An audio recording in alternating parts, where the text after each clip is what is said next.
Hello my dears and welcome to my channel. As always, I am very happy and grateful that you've chose to spend your time with me, and supporting my channel is really easy. Just like the video, subscribe, leave a comment, and click on the notification bell of when you'd like to be notified of when a new video drops.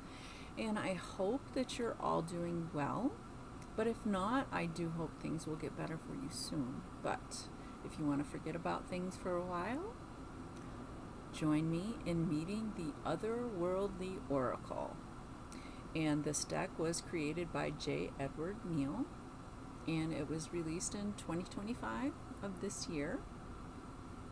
And he is also the creator of the Haunted Cat Tarot, the Shadow Journey Tarot, the Wisdom of the Raven Oracle, Spirit and Shadows Oracle, Dream and Incantation Oracle, Fearless Familiars Oracle, and the Dark Fantasy Tarot. And I have all of these videos on a playlist if you want to check his other decks out.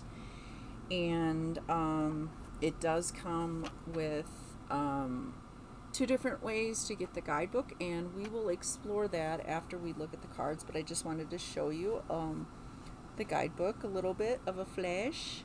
But anyway, this retails for $38 at his Etsy shop or $40 on Amazon. He does sell at those two places. I don't think he sells anywhere else, and he does sadly have a problem with counterfeit decks, which is a bummer when you're a creator. Okay, so the box is 5 inches height, across is 3 inches, and the width is 1.5. There's no title on the box. I would like it if they would put it on the top or on the bottom, because I stack my decks like this because I have so many of them, and it really works out instead of having the title on this side, because all the decks are not the same size. And on the back we have this lovely artwork. All right. On the inside, there's no ribbon or anything. You just have to pretty much pour the cards out. And this is the back of the deck. And reversals will be revealed by the artwork. And then there's this title card that introduces the deck. And that is his website that you can go to. And he also has written some books if you want to check those out. All right, so the cards themselves are tarot size.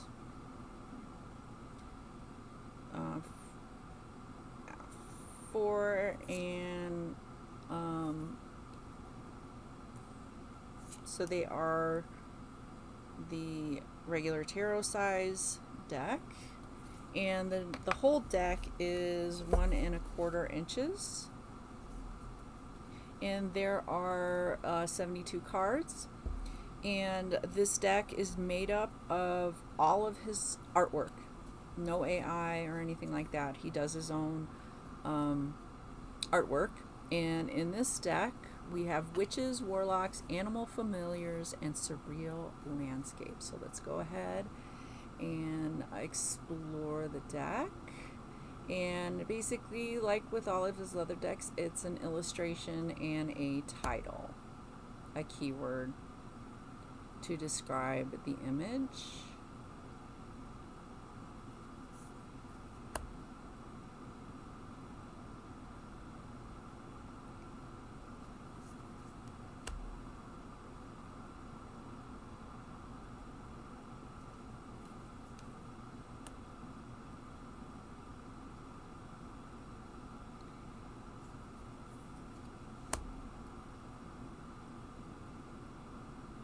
And I do love his artwork. As I am an avid collector, every time he comes out with a new deck, I buy it because I really like the artwork. And yeah, I really do.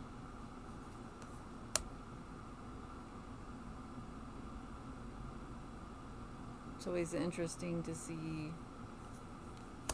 what things the creator comes out with each deck.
that is the deck.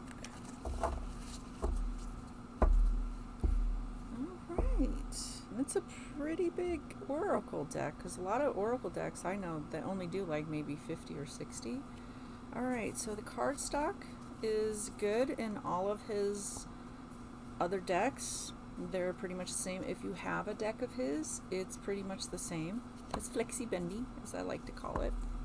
Alright, so the guidebook, you can obtain it two ways. He has the physical one on sale at Amazon for $7.99. And in his Etsy store, I will link his website, Etsy, and Amazon in the description if you're interested in getting any one of them. If you purchase the PDF in his Etsy store, I think it's $2. Alright, so let's go ahead and look at this guidebook. So we have the official guidebook for the Otherworldly Oracle deck, featuring original artwork by artist J. Edward Neill, and including detailed interpretations of each and every card, fully illustrated detailing each card in the deck.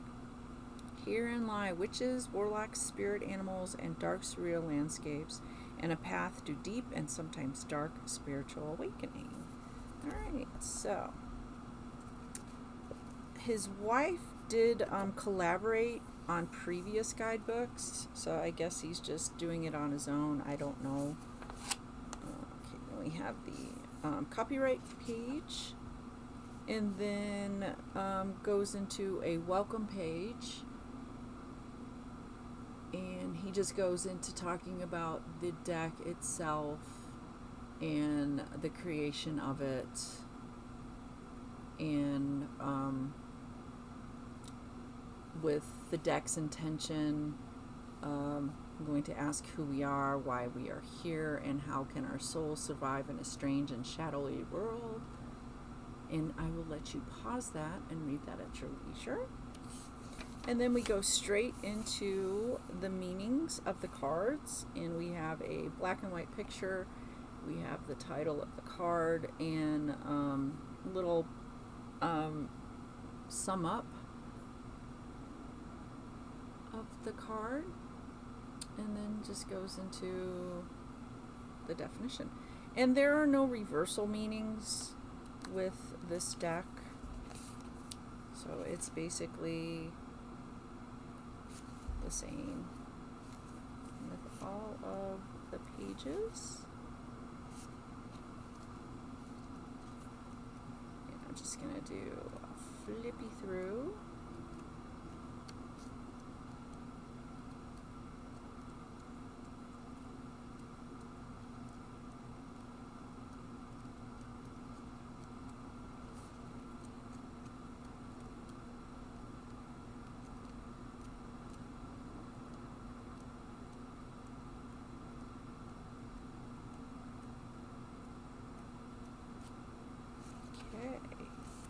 And then we have some of his other decks.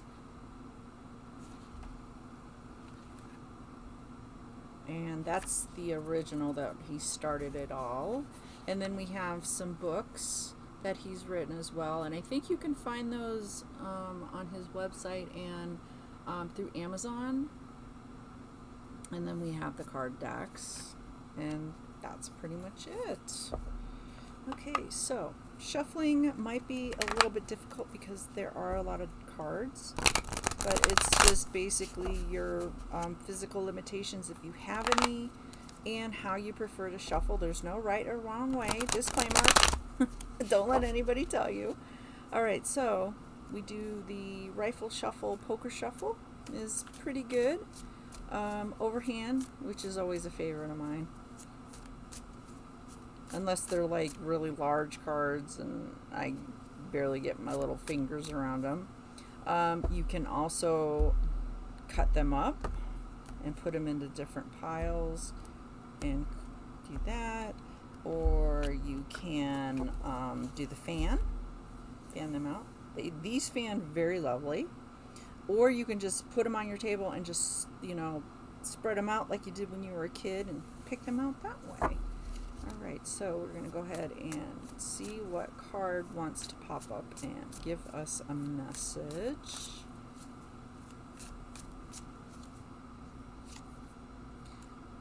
Morrigu. I think I said that right. Okay. Right. And there's no contents, so you have to pretty much flip through alphabetically. Okay. All right.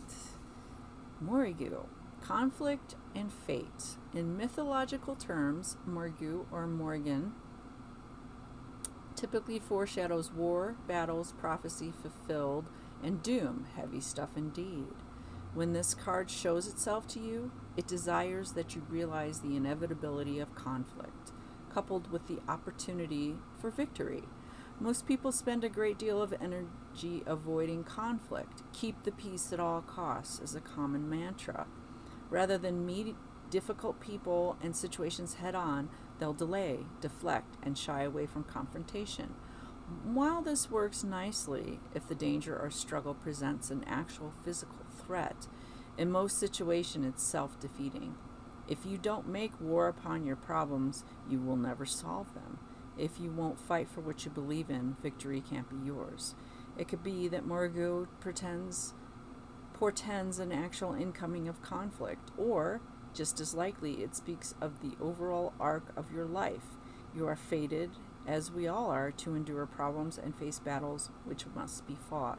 Over many of these, you can be completely victorious, but only if you're willing to fight.